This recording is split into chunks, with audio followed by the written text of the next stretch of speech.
بسم اللہ الرحمن الرحیم۔ اسلامی تاریخ 27 جمادی الثانی، آخرت کے سفر کی تیاری۔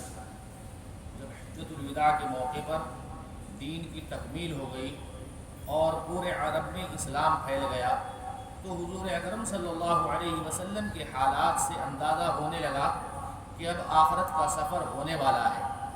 چنانچہ آپ ہر سال رمضان میں 10 دن کا اعتکاف کرتے تھے۔ اس سال سن 10 ہجری میں 20 دن کا اعتکاف فرمایا۔ ہر سال جبرائیل امین کے ساتھ ایک مرتبہ قرآن کا دور کرتے تھے۔ اس رمضان میں 2 مرتبہ دور فرمایا۔ حجۃ الوداع کے موقع پر آپ صلی اللہ علیہ وسلم نے خطبہ دیتے ہوئے فرمایا، شاید اس کے بعد میری تم لوگوں سے ملاقات نہ ہو سکے۔ جمرہ عقبہ کے پاس کنکری مارتے ہوئے حکم دیا کہ تم مجھ سے حج کے اعمال سیکھ لو۔ اس سے پہلے جب سورہ نصر نازل ہوئی تھی جس میں اللہ تعالیٰ کی طرف سے فتح و نصرت اور لوگوں کے دین میں داخل ہونے کی خبر کے ساتھ اللہ کی حمد و ثنا اور توبہ و استغفار میں مشغول ہونے کا حکم سن کر آپ سمجھ گئے تھے کہ اب اس دنیا سے رخصت ہونے کا وقت قریب ہوتا جا رہا ہے۔ آپ صلی اللہ علیہ وسلم دامن احد میں تشریف لے گئے، احد کے پہاڑ کے پاس۔ وہاں شہدائے احد کے لیے دعا فرمائی۔ واپس آ کر خطبے میں فرمایا، لوگوں میں تم سے پہلے حوض کوثر پر جا رہا ہوں، وہاں میں تم سے ملوں گا۔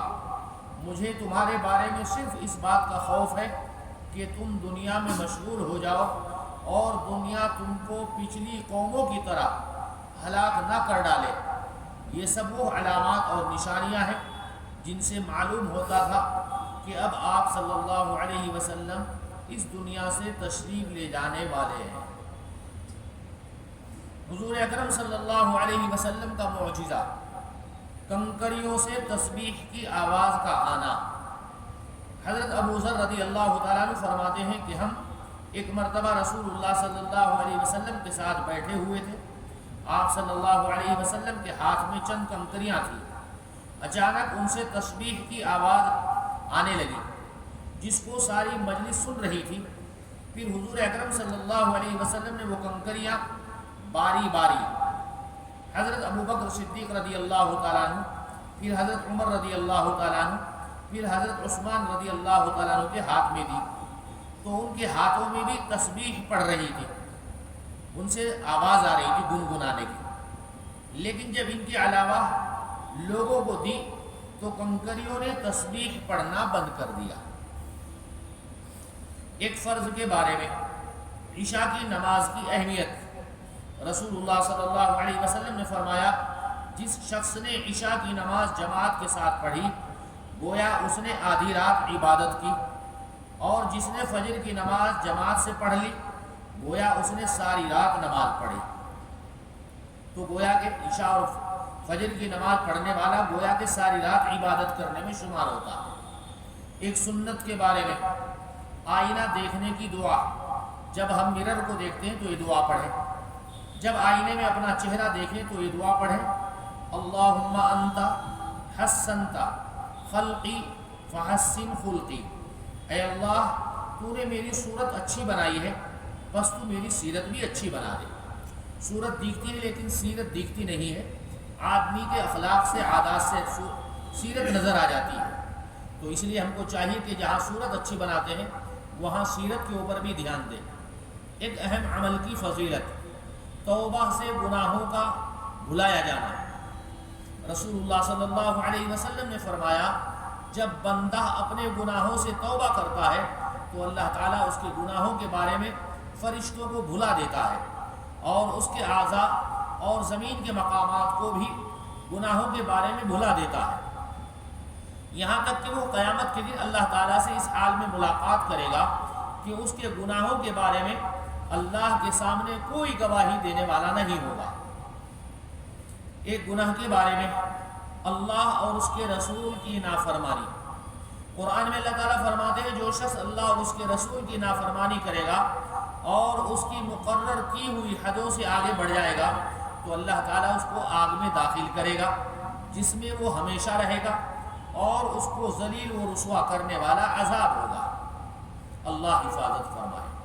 دنیا کے بارے میں، دنیاوی زندگی ایک دھوکہ ہے۔ قرآن میں اللہ تعالیٰ فرماتے ہیں اے لوگوں، بے شک اللہ تعالیٰ کا وعدہ سچا ہے، تو کہیں تم کو دنیاوی زندگی دھوکے میں نہ ڈال دے اور تم کو دھوکے باز شیطان کسی دھوکے میں نہ ڈال دے۔ یقیناً شیطان تمہارا دشمن ہے، تم بھی اسے اپنا دشمن ہی سمجھو۔ وہ تو اپنے گروہ کے لوگوں کو اس لیے بلاتا ہے کہ وہ بھی دوزخ والوں میں شامل ہو جائیں۔ آخرت کے بارے میں، قیامت میں منہ پر مہر لگا دی جائے گی۔ رسول اللہ صلی اللہ علیہ وسلم نے فرمایا تم جب قیامت کے دن پیش ہوں گے تو تمہارے منہ پر مہر لگا دی جائے گی، اور آدمی کی سب سے پہلی چیز جو بات کرے گی وہ اس کی ران اور ہتھیلی ہوگی۔ طب نبوی سے علاج، معدے کی صفائی۔ حضرت علی رضی اللہ تعالیٰ عنہ فرماتے ہیں انار کو اس کے اندرونی چھلکے سمیت کھاؤ، کیونکہ وہ معدے کو صاف کرتا ہے۔ اندر کا جو وائٹ کلر کا چھلکا رہتا ہے، جو جس میں دانے لگے ہوئے رہتے ہیں، اس کو کھانا چاہیے، لیکن ہم دانے ہی کھاتے ہیں، اندر کا وہ سفید جو رہتا ہے وہ نہیں کھاتے ہیں۔ علامہ ابن قیم رحمۃ اللہ علیہ فرماتے ہیں کہ انار جہاں معدے کو صاف کرتا ہے، وہیں پرانی کھانسی کے لیے بھی بڑا کارآمد پھل ہے۔ اللہ ہم سب کو کھانے کی توفیق عطا فرمائے، کھلانے کی بھی توفیق عطا فرمائے۔